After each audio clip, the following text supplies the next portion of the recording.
شروع اللہ کا نام لے کر جو بڑا مہربان نہایت رحم والا ہے۔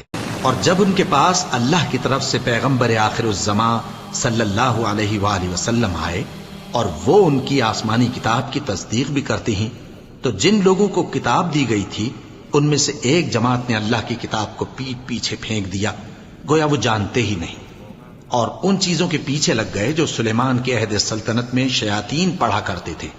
اور سلیمان نے مطلق کفر کی بات نہیں کی، بلکہ شیطان ہی کفر کرتے تھے کہ لوگوں کو جادو سکھاتے تھے۔ اور وہ یعنی بنی اسرائیل ان باتوں کے بھی پیچھے لگ گئے جو شہر بابل میں دو فرشتوں یعنی ہاروت اور ماروت پر اتری تھیں، اور وہ دونوں کسی کو کچھ نہیں سکھاتے تھے جب تک یہ نہ کہہ دیتے کہ ہم تو ذریعہ آزمائش ہیں، تم کفر میں نہ پڑو۔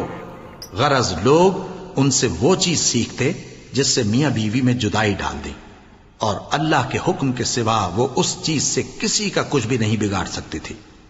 اور کچھ ایسے منتر سیکھتے جو ان کو نقصان ہی پہنچاتے اور فائدہ کچھ نہ دیتے، اور وہ جانتے تھے کہ جو شخص ایسی چیزوں یعنی سحر اور منتر وغیرہ کا خریدار ہوگا اس کا آخرت میں کچھ حصہ نہیں، اور جس چیز کے عوض انہوں نے اپنی جانوں کو بیچ ڈالا وہ بری تھی۔ کیا اچھا ہوتا جو وہ اس بات کو جانتے، اور اگر وہ ایمان لاتے اور پرہیزگاری کرتے تو اللہ کے ہاں سے بہت اچھا صلہ ملتا۔ کیا اچھا ہوتا جو وہ اس سے واقف ہوتے۔ اے اہل ایمان، گفتگو کے وقت پیغمبر صلی اللہ علیہ وآلہ وسلم سے راعنا نہ کہا کرو، انظرنا کہا کرو، اور خوب سن رکھو، اور کافروں کے لیے دکھ دینے والا عذاب ہے۔ جو لوگ کافر ہیں، اہل کتاب یا مشرک، وہ اس بات کو پسند نہیں کرتے کہ تم لوگوں پر تمہارے پروردگار کی طرف سے خیر و برکت نازل ہو، اور اللہ تو جس کو چاہتا ہے اپنی رحمت کے ساتھ خاص کر لیتا ہے، اور اللہ بڑے فضل کا مالک ہے۔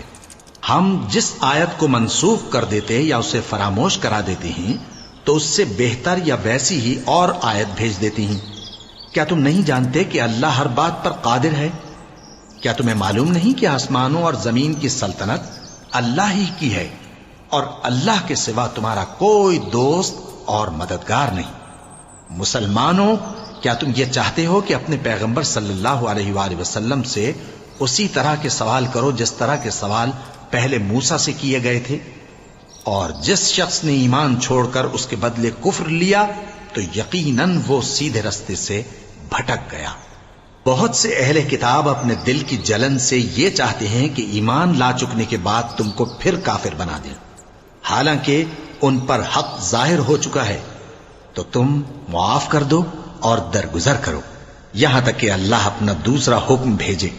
بے شک اللہ ہر بات پر قادر ہے۔